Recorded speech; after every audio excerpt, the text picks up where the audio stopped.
All right.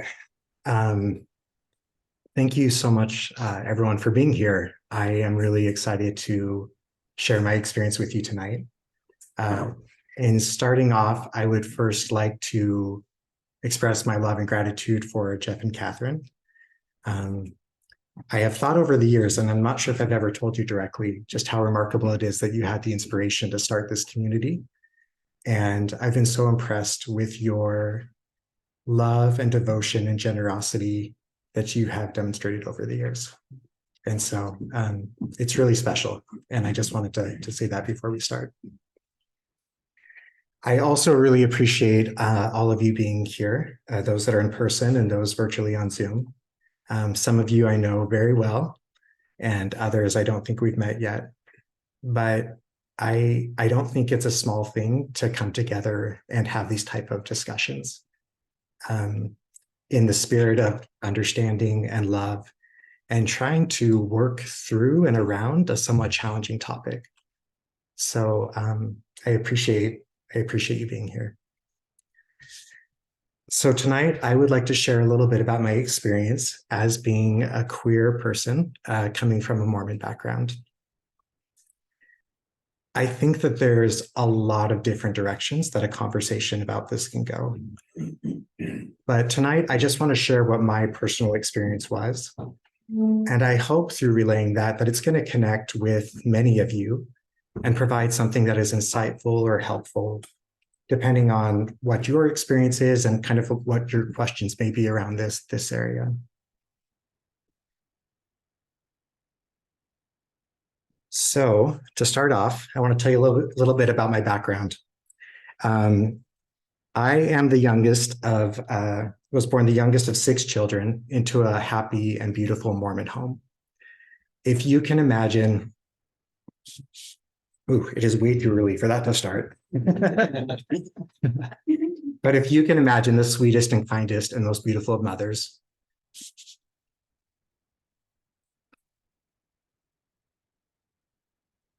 and the most loving and handsome and responsible of fathers, and then throw in like a handful of incredibly talented, attractive, popular, loving siblings with high emotional intelligence and great senses of humor, you wouldn't be far off from like the feeling that I had in my home. Definitely nothing, we were not perfect by any means. And we faced some really significant challenges along the way, but like a really beautiful, loving family. And I still consider my immediate family and my extended family to be among my greatest blessings. So I really loved the church growing up, and especially in my teen years. I was super active in different service groups and activities in my local congregation. I felt very taken care of by that community. A lot of my friends' moms became secondary moms to me, and it was just a really happy place to be. I eventually served in the San Francisco Mission. So for those of you who appreciate irony, here's a little bit for you. A closeted gay man, not even really aware of it yet, was called to serve for 2 years a Mormon mission in the gay capital of the world, San Francisco. Following my mission, I attended BYU Idaho and BYU Provo for my undergraduate and graduate educations. And I also participated actively in the EFY program. I've got a few pictures here from one of the summers. So there was a lot of beautiful things about my involvement in the church. And the smiles that you see in the pictures, they're real. They aren't fake. Like there was a lot of beautiful, wonderful experiences that I had as a part of that. But there was something else that was happening at the same time. And around the time of adolescence, this deep pain started to grow as well. I didn't understand why at the time, but I realized that it was really the surfacing of my sexual identity as a gay man that I was becoming aware of. And I saw that this was very inconsistent with my Mormon world that I was living in. So during one of the more challenging periods of time, after I'd fallen in love with a man for the first time in my mid-20s, this is definitely a story for another day, the conflict became really intense. And I actually felt like it was better that I didn't exist anymore.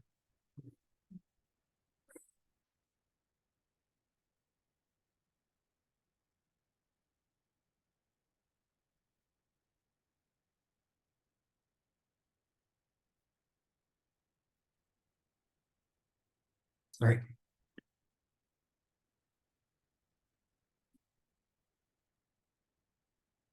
But I received an extra dose of grace during that time. And I decided not to pursue that course of action. And I remain grateful every day that I made that choice to show up for myself and to respect the gift of life that I was given. So for those of you who know me well, you know that I don't like to talk about unpleasant things and generally try to maintain a pretty positive outlook on life. I've actually had to develop this skill over my life, and it's yielded a lot of good results. But on occasion, I think it's actually important to look directly at things that are unpleasant and uncomfortable so that we can learn how to love more fully and to understand one another more completely. And so I want to spend just a few minutes here, and then we're going to move on and talk about some more pleasant things. So sometimes I think it can be hard for members of the church to understand why the church is so hard for gay people. And I don't really find that to be anyone's fault. I think all of us can only really interpret the world through our own experience and through empathy, try to relate that to other people's experiences. So to help that move along, I just wanted to share briefly, why my experience of realizing I was gay in the Mormon faith was so difficult. And then we're going to move on and talk about some of the blessings that have come from that experience. So for me, when I realized I was gay, it almost happened like in a moment that I went from being on the inside to the outside. And it was really strange to experience that this whole world that I had been a part of, that I had loved, that I had served, and that had served me, all of a sudden didn't have a place for me. Not a legitimate place where I could grow and express who I was as a gay man. And that hit hard. It actually left me with a strong feeling of abandonment and of being dropped. And that ricocheted in my life for a really long time. So my experience of feeling that way is not really singular. As I started to meet others that come from the gay Mormon background, they expressed, everyone has their own experience and kind of different variations based on who they are and what their upbringing was. But I started to hear this really familiar narrative, that it was less about realizing that we were gay and then coming out in this form of rebellion or opposition or whatnot. It was really just waking up and then all of a sudden realizing a place hadn't been made for us in the community that we loved. And it was a really challenging thing to feel. So I'm next going to talk about some of the things that I learned from this experience and how my life has evolved and a lot of the blessings that I found from that. But I hope before moving on that it doesn't give any type of false sense of comfort, because I love the life that I have found for myself and I love my place in the world that I have discovered.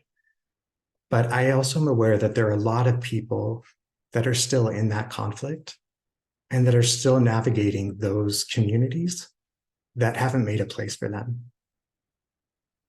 Okay, let me grab a drink and we'll move on to a few other things.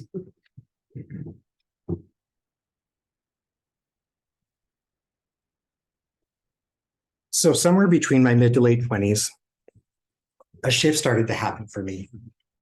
I think I started to realize that this gay thing was not going to go away, and that I need to address it and accept it. So I started down this path of trying to understand how I could honor what I identified as a deep spiritual nature, as well as my sexual nature as a homosexual man. And it was really challenging for me to do this, mostly because I was really good at following rules and following paths that had been laid out for me. And I felt like I didn't see a roadmap. I didn't see a way that anyone had defined about how to navigate this. And if I'm being honest, I spent a lot of time kind of wandering, just not really knowing how to move forward, how to be happy, and how to honor both parts of myself. I actually studied a lot of different religions from around the world. I I didn't realize why I was doing it at the time, but I think I was like looking for a place where I could express my deep spiritual nature and a place where I could also identify as a gay man. And I didn't really find anything that I resonated with. But it was during that time that I actually heard about something called the spiritual principle of paradox. And I think because of my prior experience and because of that time where I had sort of been wandering, it really identified with me. The principle essentially states that when there are two opposing truths that are held together, that are seemingly inconsistent, that they can lead to a third and higher truth. So in looking at this principle, I think it's important to understand we're not talking about like good and bad or right and wrong or light and darkness. We're really talking about two things that are equally real, that exist, that are possibly even good, but that might seem inconsistent when they're looked at initially. But when they're allowed to coexist and both are allowed to be honored and respected, that they actually lead to a third higher truth. So I immediately saw the parallel with my life. The two seemingly inconsistent truths that I was wrestling with was one, I've always felt like I was a deeply spiritual person. That started within the Mormon faith. And honestly, I feel really grateful for a lot of those experiences that nurtured that. But then I also became aware of my sexual nature as a gay man. And any time that I tried to eliminate one of those from my life, I felt less happy, less complete, and honestly, less connected with God. And I tried going back and forth over and over again until finally I reached this moment of almost like surrender around it. And I just realized that both were real and both were true for me. And what I realized through a number of experiences and what I feel like was spiritual guidance in my life was that as I started to allow for both of these things to be honored and respected within me, it actually helped me to understand spiritual principles that I could follow for my refinement that operated a little bit differently than like a formal religion that I was brought up in, but that started to have incredible results in my life. And what I started to identify was that the principles and intelligences of love and beauty were what I could utilize, what I could follow for my spiritual principles. So I started to learn about what these intelligences were. And I call them intelligences. It's kind of a hard, I don't quite know the perfect words, but to me, they're intelligences. They're almost like these energies that move throughout the world. Almost like if you were getting to know someone for a first time, you would start to pay attention, you would start to listen, you would start to ask questions, you would start to notice that the way that they interact in situations. And honestly, this is kind of what I started to do. And this gets a little esoteric for a moment, but I'm going to bring it down to some tangible examples. So just bear with me. But I began to look at my actions, my words, my thoughts that I was having every day, sometimes every hour, sometimes down to the minute. And I was asking myself if they were in alignment with what I understood to be love and beauty. This got really overwhelming. If you think about everything that you're processing in a day, it's actually like a lot to take in, to kind of take a third person stance and to kind of evaluate whether what you were thinking or saying or doing is in alignment with love and beauty. But I continued to do it, and it started to yield some really incredible results in my life. I found that enemies were often turned into friends. I found that negative conversations often dissipated or even turned positive. And I also found that I was much freer and much happier because I wasn't getting bogged down in conversations that involved criticism, judgment, or negativity. And I also began to feel this oneness with myself and with God, at times even feeling like we were walking hand in hand throughout the day. So I wanted to share a few examples of how these principles bless my life and continue to bless my life. And these are really small examples and might seem insignificant, but I feel like the direction and momentum of our lives like stems from really small and simple things. And so I just wanted to share a couple of these. When I joined the chorus, so I sing with the San Francisco Gay Men's Chorus, and I joined them back in 2017. And soon after that, there was a mass shooting, and our chorus recorded us singing Amazing Grace at rehearsal one night in honor and support of the victims of that mass shooting. Until this time, I had been out with my family and friends, but I actually had not posted anything on social media about being gay. And so I saw this as kind of an interesting opportunity, both to like post this video of us singing in support of these victims of the mass shooting, which was something that I wanted to do, but also kind of like in an indirect way, be able to let people know more about my life and that I was out and that I was a gay man. So I went ahead and posted it on Facebook. And I had a lot of support from friends and comments, and it was really beautiful. But I had actually posted it in a public setting, on the public setting, so that friends of friends could also see the post. And a friend of a friend who I did not know, had not met yet, like started to write some homophobic comments in the post. And a lot of my friends like started to kind of like pipe in there and have my back and defend me, which is great. You always want to have friends that are willing to do things like that. But as I watched this start to play out on Facebook, I just checked in with myself, and I kind of tried to align with the energies of love and beauty and ask, like, what does that require in this moment? Like, how could I respond to this individual or this situation in a way that's in alignment with love and beauty? And after sitting with it for a few minutes, I decided to just provide a really simple response, just saying, so-and-so, you and I have never met, but I hope that if we ever meet, that it will be as friends. And it was the smallest thing, but they responded in kind of a softer tone. And then like the comments of friends kind of started to follow that energy as well. And it just sort of diffused a situation which could have been really negative and hostile, while still like maintaining my truth and also honoring this person that, you know, was coming at this from a very different way. So I have another example that maybe paints me in like a worse light, but I'm going to share it anyways for the purpose of like illustrating what I'm talking about here.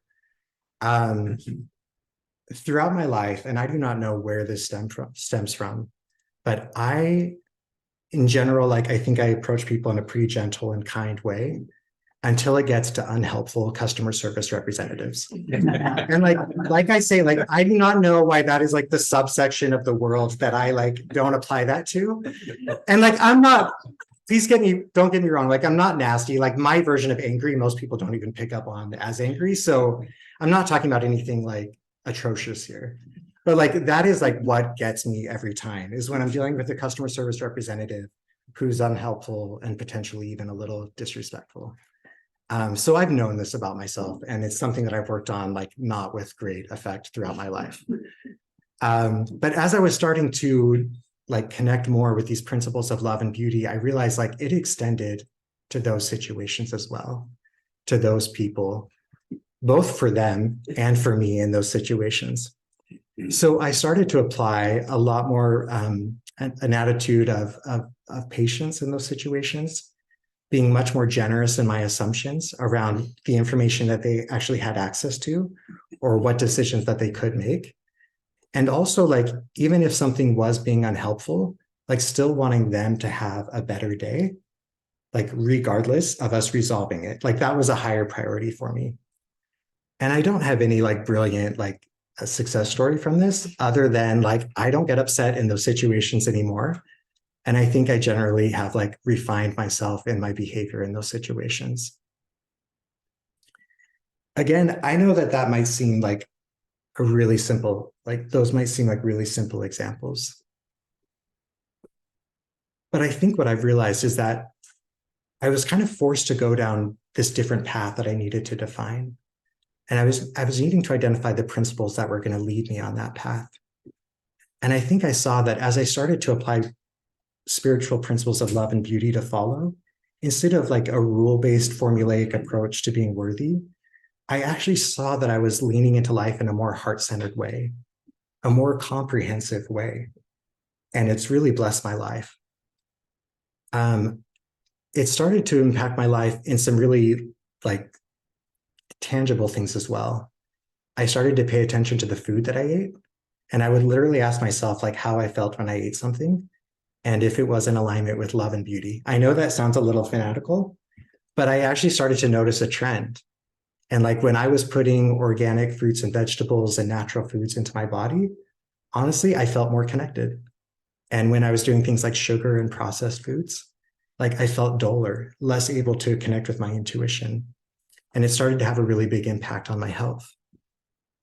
I started to spend a lot more time in nature, specifically at the ocean or in the redwoods. And then I also leaned in more with activities that I really love and in floral design, singing with the Gay Men's Chorus, and also writing poetry.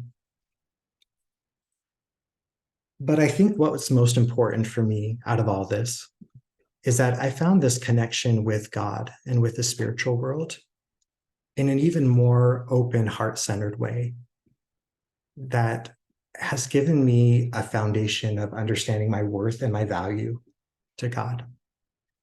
And it's not something that I question anymore. I know that I am enough and that I am accepted and that I am loved as I am, as a gay man, in or out of the church. And that isn't something that's up for question for me anymore. And having that understanding has been life-changing because I've realized that once I start worrying about always trying to be something different than I am or fix myself, I actually have so much more room to think about other people, to care about other people, and to give of the talents that I feel like I was sent here with. So we're going to try something here.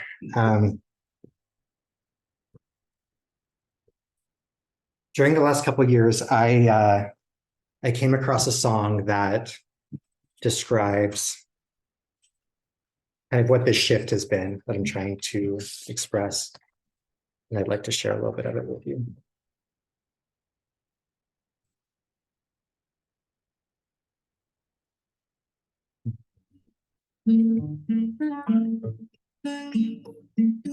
Here's my heart, Lord.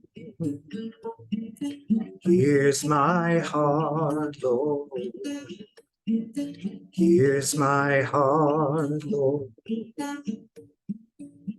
Speak what is true, 'cause I am found, I am yours, I am loved, I'm made pure, I have life, and I can breathe, I am healed, I am free. Here's my heart, Lord. Here's my heart, Lord. Here's my heart, Lord. Speak what is true, 'cause I am found, I am yours, I am loved, I'm made pure, I have life, and I can breathe, I am healed, I am free, 'cause you are strong, you are sure, you are life, you endure, you are good, always true, you are light breaking through. Here's my heart, Lord. Here's my heart, Lord. Here's my heart, Lord. Speak what is true. Here's my life, Lord. Here's my life, Lord. Here's my life, Lord. Speak what is true. Speak what is true. speak what is true.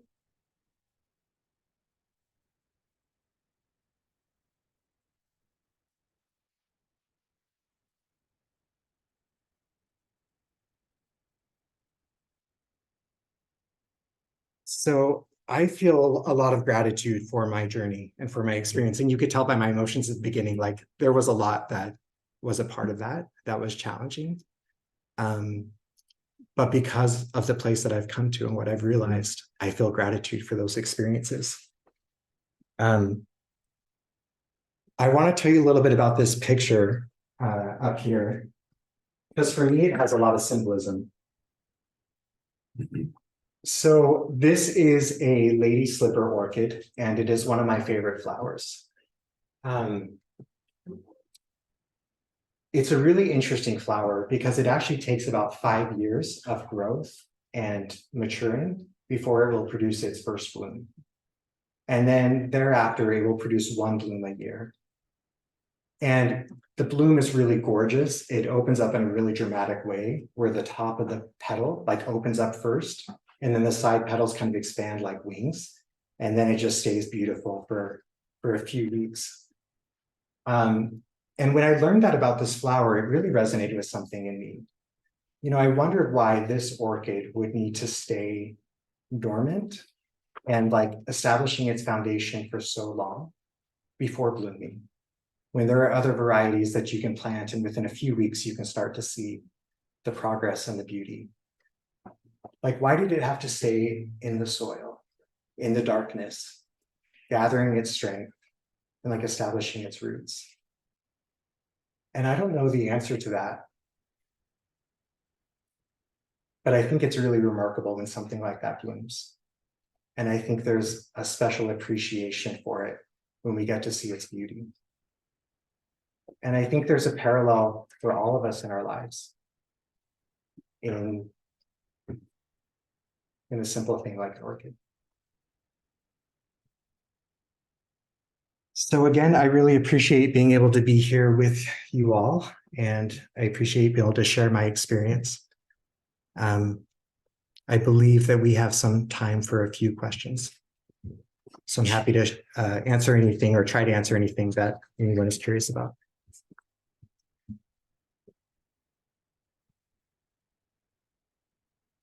In order to make this work on Zoom, we need to switch microphones. So we have a microphone for Tyler, that one. And then we have a microphone for you, whoever would like to ask a question.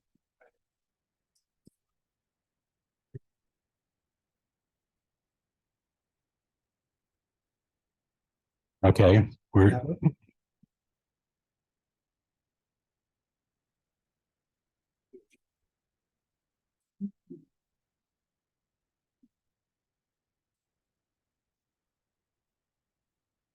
please turn off the TV. Okay, good to go. Perfect. Hey, Tyler. So I have a quick question for you. So earlier in your presentation, you mentioned that, you eventually came to an understanding that you felt loved and you knew your place.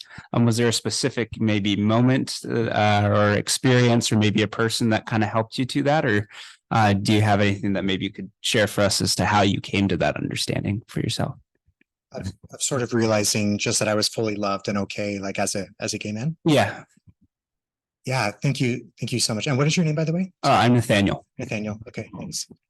Yeah, it's an incredible question. That's not an easy one for me to answer because like there were countless people along the way, and honestly, a lot of impactful experiences. But yeah, obviously, this was a process that I went through with my parents.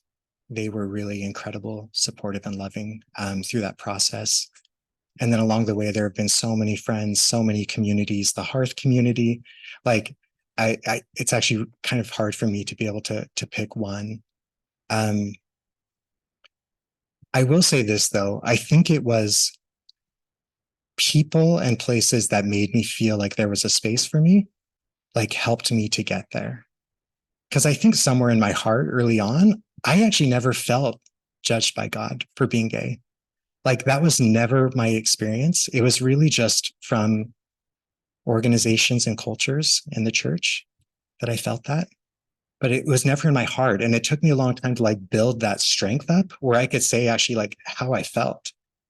And so it really, the action that all these people and took that helped me to get there was just creating a place of safety and a place where like I could feel like I was enough, as I was.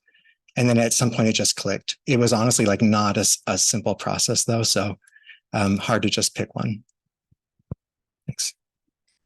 Other questions?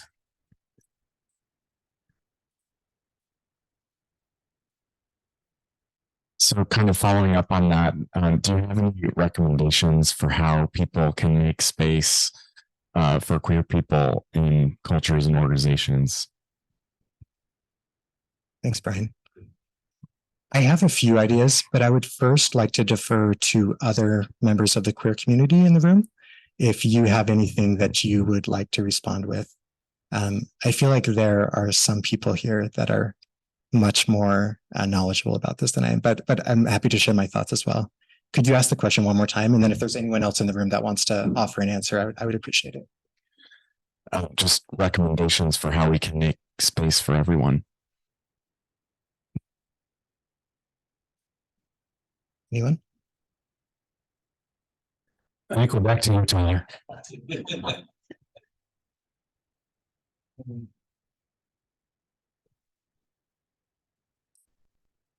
I mean, I think things like tonight are big. Like I'm well aware that we like people that are here and I have a lot of folks attending virtually. Like we are coming from like really different places perhaps on this or really different experiences with this. And I think the willingness to come together and to hold this space and to listen to one another's experiences is really big.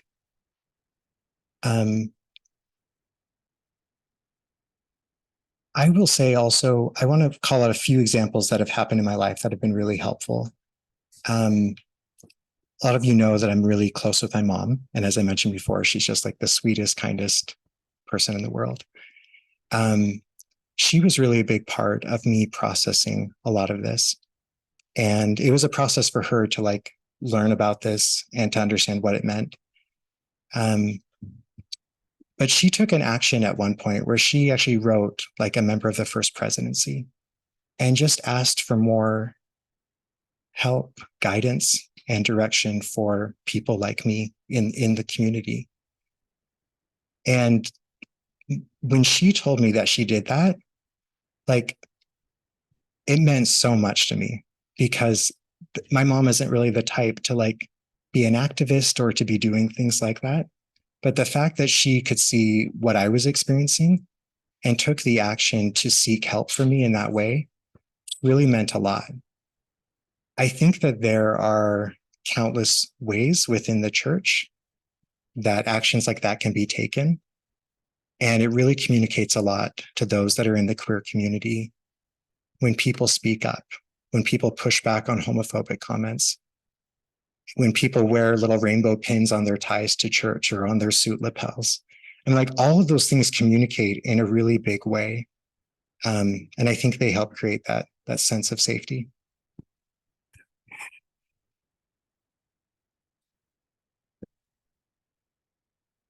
Right. Thank you very much for being so willing to share something that's very personal for you.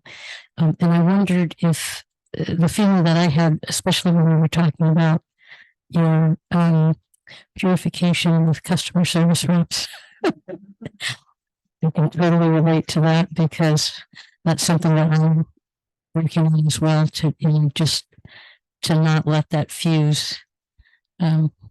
Just not to go there and to try to be understanding. But I was wondering if you've ever thought about or felt in that process that you're just becoming Christ-like. That's just the feeling that I had that would be exactly the way that Christ would respond to someone that was, coming across. Yeah, thank you so much for everything you said and for that question. I definitely felt like what I started to like call this like Jesus love, like in my life. And I don't know how to describe it exactly, but it was just kind of the thing. I felt like I was starting to understand some of these teachings of Christ that I'd heard about and that I had explored some, but it started to feel like this presence in my life. And I started to especially understand principles of like compassion, being non-judgmental, and grace a lot more intimately. And if I could take a stab at answering your question about inclusivity, I attend Bonanza in South San Jose, and we have the Maritza Gilroy, and she's probably she's in her second bishop now. So the first bishop was just as kind and loving. I think he maybe a little bit uncomfortable, but like outside of his comfort zone for him. And we have another bishop, and the transformation in her mind, and I'm not putting it all on either bishop. I think it's just both of them in the process. She teaches our Gospel Essential class, and she talks totally from her personal life experience, and it's totally changed Gospel Essentials. I'm Word Missionary, so I'm sitting in that group, and it's just absolutely changed. And people that are new to the church, it just feels like they're more comfortable because they're just experiencing all of this just super real humanity. It's just the most beautiful thing that I've ever experienced. That's incredible. Thank you so much for sharing that. That makes me really happy to hear. Thank you. Okay, we can get some questions from Zoom and then back to Ruth.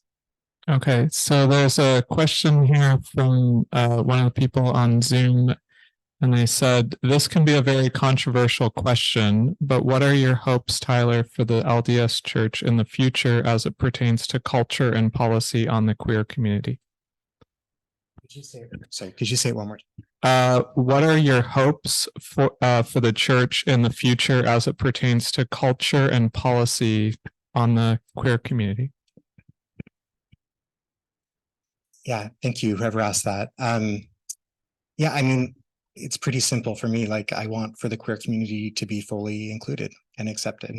And so, yeah, and I understand that that is not everyone's opinion, but that's pretty simple for me. And accepted in a way where they can fully express like who they were created as, like not accepted in a way where they have to adhere to some different form of behavior, but just fully accepted to come to God without any stumbling blocks as queer people within the church. That's my hope. Yeah. And then there's one more here, and I'll preface this by saying it's from Chris, because this will make sense as I read the question. Tyler, you know how I like to ask questions. So I hope this is taken in the spirit and relationship we have. How is your relationship with ordinances and rituals in the church? What would you share with us that you have learned? So this is related to ordinances and rituals in the church. Yeah, I think I know which Chris this is. It's McQueen. McQueen. Okay, Yeah. that's what I was thinking. Hey, Chris. Yeah, so I'm sorry if that wasn't clear. I am not active in the church, so I'm not like currently participating in like ordinances and rituals and whatnot. I maintain a lot of love for the faith. I feel like it's a part of my identity, even though I'm not active. Most of my family is, and many of my friends are. And so, so much love and a lot of respect for it, but not involved or active in it. Thank you for that. Ruth, you have a question. First, I think, Tyler, I think you very articulately in the part where you're like uncomfortable topic described very well, I think, what my experience is as a queer person and what many people that I have spoken with or heard in Hearth or heard in other spaces. But I think you did a very good job of like pinpointing it. And I think my question is in that space, so feel free to pass on it. But I'm interested, like, how could we have more conversations that keep the paradox that you're talking about of love and beauty? Like, I think that's such a nice way to have conversation and to bring it in. And how can we do that more in spaces that maybe aren't the hearth, that are like Thanksgiving dinner or like conversations when people come out? Like, how would you apply that maybe to allies who are listening? Yeah, thanks, Ruth. And to be clear, conversations about love and beauty, or kind of about like Mormons and gays, the queer world. Okay. In a Mormon context. Yeah. That's quite a question. I think we should have ended one question sooner, Jeff. You can diagram. Yeah, I would like a presentation on that question so that I can answer it. I think I get it. And so I will try to answer. No, I appreciate it. Yeah, I don't know if I'm a poster child on this, to be honest, because I feel like I've sort of stumbled into conversations that have had really good results, but they were actually started by other people. And so, like, the best example I had of this, I was in Utah a couple of years ago for a niece's wedding. And I was at lunch with my mom and my siblings. And it was one of my brothers who's active in the church who asked me kind of how I felt about, like, if I felt like there was a way for gays to be in the church. And it kind of caught me off guard. And I realized in that moment, like, I had not had some important conversations with my family. And I don't know why exactly that hadn't happened. I think it took me so long to get comfortable with myself that, like, that was like the finish line. And I maybe didn't take it to like the next step of like including others in the realization.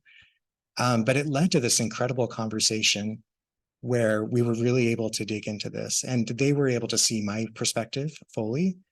And I also felt really validated by every member of my family at that table on, like, that they saw it in a similar way and that they could like feel the pain and the challenge.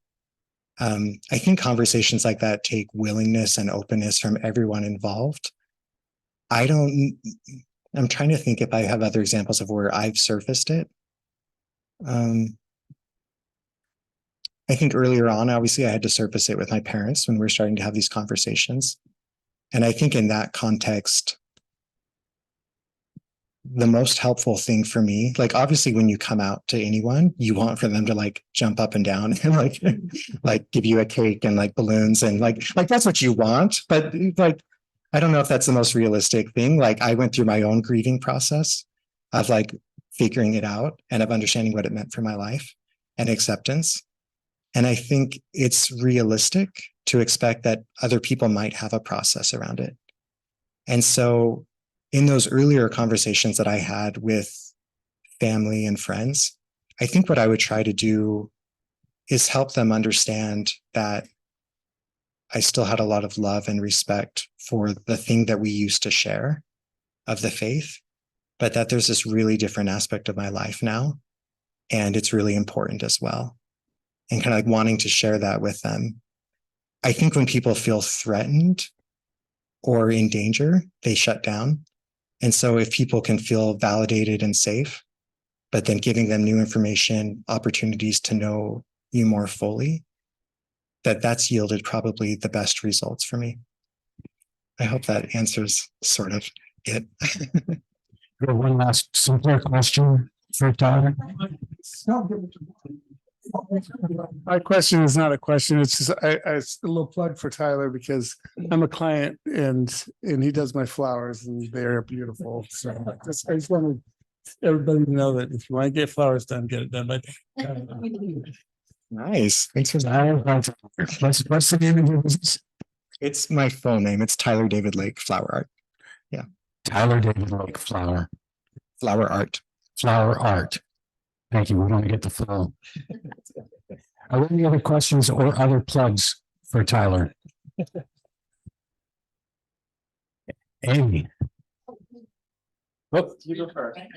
Oh, I just I'd love to hear a little bit more about your experience with the choir and how that has formed some of your opinions around this and because I imagine that's a really cool experience and if that has contributed at all to your experience around love and beauty. Yeah, thank you so much, Adam. And I should note that we do have another member of the Gay Men's Chorus here, Brian, over here, joined us last year. And it's possible we have one or two on Zoom as well. Yeah, so a little bit about the chorus. We are 250 individuals who put on a few concerts a year. And it's filled with beautiful music, some fun music, some interesting costumes, and some pretty impressive choreography, if I'm being honest. It's a pretty fun show. And for those of you that have been or in it, I think you can vouch for that. Yeah, when I joined them in 2017, it was a big deal for me because I came from the Mormon community that I loved and love so much. And I had not been able to find anything that even came close to filling that void of not being a part of that. And the Gay Men's Chorus does in a very different way, but it is a really strong community and it's filled with really beautiful, talented people. And I think because of that common experience that many of us have had of kind of needing to leave former communities and build a new community, there's an amazing way that people show up for one another in there.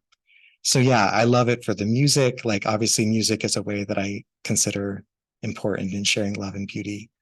But then also the community that is there, I think goes back to a few of the other questions of like spaces that I found that helped me to feel safe, that helped me to understand myself and that I had a place in the world.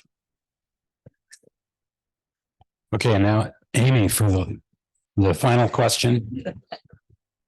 I just wanted to say thank you so much for sharing just a really personal journey and also that sounds like an incredibly transformative experience that you've been going through for quite a while. I had the chills as you were talking, just thinking about if everybody could do that, if all of us walking on the earth could do that, just especially in terms of what's going on today, how different I think things would be if we could have a little more patience and grace with one another. I wanted to ask you if you had any particular like concrete practices that you use to help you get into that space of patience and love and grace and beauty. Thank you so much for what you shared and also for that question. That actually gets me really excited. Yeah, I think they're fairly simple, but like daily meditation and prayer has been a big part of it. Being super focused with my nutrition has made a really big difference. And honestly, the clarity and connection that I feel when I am eating properly versus when I am not is like night and day difference for me. I spend a lot of time in nature because that is where I refuel and that is where I reconnect. And then I think it's all, so those are a few just really basic, simple things. Nothing like groundbreaking there, I know. But I think also I started to notice this momentum with one action leading to the next. And so like I shared those examples that were really small and maybe seemingly insignificant, but I started to notice how my response to one situation led to the next situation. And if I made enough of those little choices, I kind of started to get into this flow, this movement, this energy, where it's almost like the decisions were making themselves. Like, you know, when you have one of those amazing days, like you wake up, you're having a great hair day, you slept well, like you put on your favorite outfit, you know, you're maybe like going to lunch with a good friend. And it's just kind of like there's like this snowball effect to like the good thing leading to the good thing, leading to the like friendly smile from the cashier, like leading to the kind comment from the dog walker. Like you're just kind of like going from one good thing to the next. I started to notice that I could, and please don't get me wrong, I do not do this every day. So like, I'm not trying to put on any like pretenses that like, this is like day in and day out, Tyler. But I noticed that when I was applying this practice of just asking myself, like, what am I thinking? Like, what am I choosing in this moment? how am I treating this situation? And I made a few right decisions around that. It just started this momentum, and it started to feel habitual at some point. I hope that's helpful. Let's have a applause for Tyler.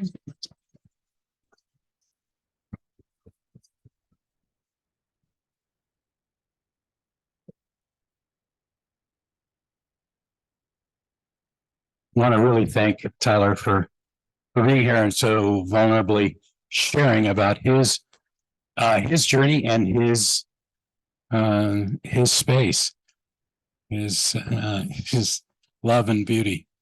And I think when I echo what Amy said, that the more we can all put that into practice, the better the world will be. If we all go out tomorrow and try and build on those things, the world will be better. Not necessarily a better hair day, but the world will be. Some of us don't get to have better hair days. But the world will be better if we go and do those things. And so that's my hope, that out of this we each go forth and we do a little more tomorrow, next week, to make that happen. So thankful that you're all here. Thankful for all of you on Zoom. For those of you who are here in person, there are treats in the back. For those of you on Zoom, there are treats in the back of our room, but maybe not yours. On December 17th, we'll gather together for our hearth chili and caroling. And so watch your email for details about that. Just so filled with gratitude for all of you being here and for the spirit that's here in this room. We've asked Steve to say our closing prayer. Father, I'm so grateful for our Heavenly Mother, for the knowledges of the truths that are around us, and love and beauty surround us tonight. We pray that it can continually protect us and give us peace, and also catapult us out into others to influence the relationships around us. We're grateful for the knowledge that we can receive transfigured eyesight, to see the pure love of Christ, to see others as Christ sees them. And this is an endeavor of love and beauty. And we're grateful for the evening tonight, for the enrichment and the spirit. And we say this in the name of Jesus Christ. Amen. Thank you all for being here. Please stay and share love and beauty with each other.